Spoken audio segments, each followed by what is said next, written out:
Restaurant-style pizza, made at home, tastes just as good as anything you'd get from a pizzeria, and you don't need any special tips, tricks, or fancy equipment to pull it off. This is a basic, foolproof recipe that anyone can follow, and once you make it, you're going to want to make it again and again. So let's get started with today's recipe. Restaurant-style pizza, made completely from scratch, right in your own kitchen. To make the pizza dough, the first thing we're going to do is take half a cup of lukewarm water. Not hot, not cold, just warm enough that it's comfortable to touch. Because if the water is too hot, it will kill the yeast, and if it's too cold, the yeast won't activate properly. Into this warm water, we're going to add 1 small teaspoon of sugar. The sugar is what feeds the yeast and helps it activate. Along with that, we'll add half a small teaspoon of all-purpose flour. Before we do anything else, we need to activate our yeast, so we mix the sugar and flour into the warm water really well until everything is combined nicely. Now, into this mixture, we're going to add our yeast. For this quantity, 2 cups of flour for the full dough, I'm using 2 small teaspoons of active dry yeast. This step of activating the yeast first is extremely important.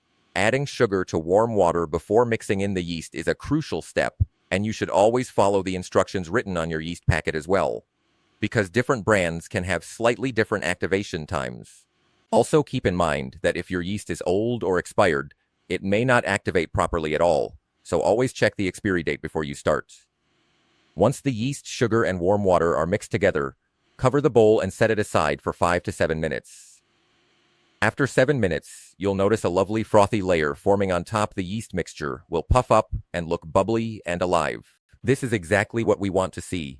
If it doesn't puff up like this, that means your yeast is dead or inactive, and unfortunately, your dough won't rise properly if you use it. So if you find that your yeast hasn't activated, it's better to start over with a fresh batch rather than proceeding with dead yeast, trust me. It will save you a lot of frustration later.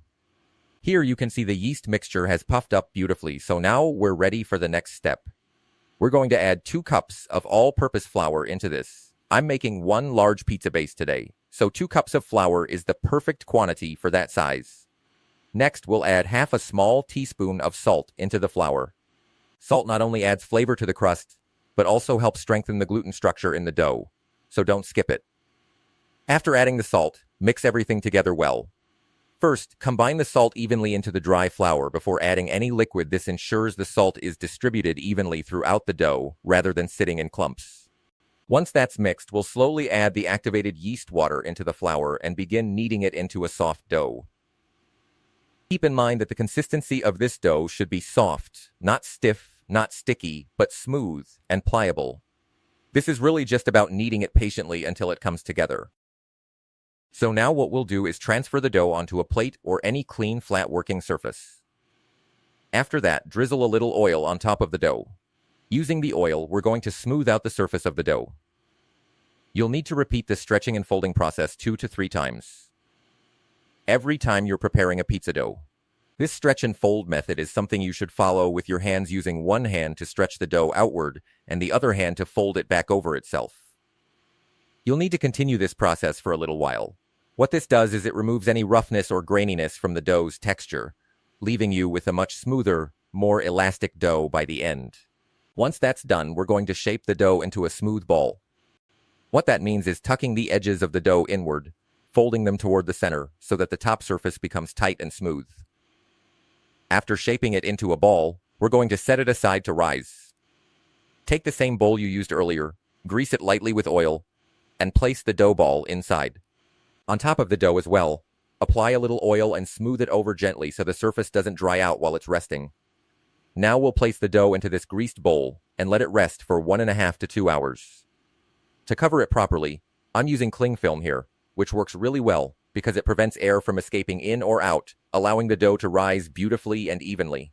But if you don't have cling film at home, you can simply cover the bowl with a lid or a damp cloth instead. Either option works just fine. So now we'll leave the dough to rest for about 1.5 hours. During this 1.5 hours, the dough ferments beautifully and rises significantly. In fact, for the quantity we've used here, it will more than double in size by the time it's ready.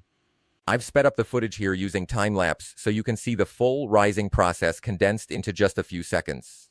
Once the resting time is up, we'll remove the plastic wrap covering the bowl, and then we're going to punch the dough down gently. This step lets us check exactly how well the dough has fermented. You'll see the texture change immediately. So we punch the dough to release the air trapped inside, and then we'll knead it briefly one more time. At this stage, there's no need to add any more oil. Just dust your rolling surface with a little dry flour, and then stretch out the dough. You'll want to stretch and fold it 2 to 3 times on all sides so that the outer skin of the dough, that slightly tougher exterior layer, gets worked out completely, giving you a much more even texture throughout. Now we're ready to shape the base. On your rolling surface, sprinkle a bit more dry flour and stretch the dough out into your desired shape.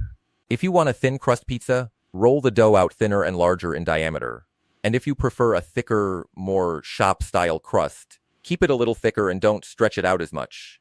I personally love a medium thickness pizza, so that's what I'm making today, and I'd recommend it if you're trying this for the first time. Next, take your baking tray and sprinkle a little dry flour over it as well. Don't use oil here, just dry flour, because that will help prevent the base from sticking to the tray. Then place your rolled out dough base onto the tray, adjusting the size and shape based on how large your baking tray is. Stretch or tuck the edges as needed so it fits nicely. So at this point, our pizza base is fully prepared and ready to go. Now, using a fork, we're going to prick the surface of the dough all over with small holes. This step is important because it prevents the base from puffing up unevenly with large air bubbles while it bakes, giving you a flatter, more even crust.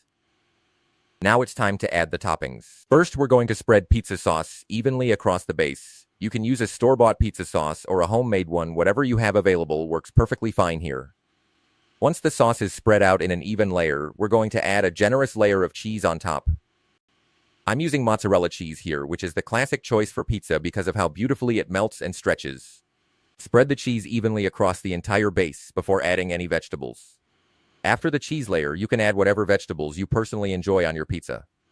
I've added quite a variety here. I used onions, tomatoes, olives, bell peppers in different colors, and mushrooms as well, since I really enjoy loading up my pizza with lots of toppings, the way I usually like it when I order one. If there are any vegetables you don't particularly like, feel free to skip them entirely. This recipe is very flexible. And if you enjoy paneer on your pizza, you can absolutely add that too. It works wonderfully with these flavors. Decorating and arranging the toppings is honestly one of the most enjoyable parts of the whole process. Everybody loves getting creative with this step. Once you've finished adding your vegetables, brush a little milk along the outer edges of the crust. This little trick helps the crust develop a beautiful golden color as it bakes, rather than turning out pale or dry looking. After that, sprinkle a little extra cheese on top, one more time for good measure. And with that, our pizza is completely assembled and ready for baking. Now, to actually cook the pizza, we have a couple of options.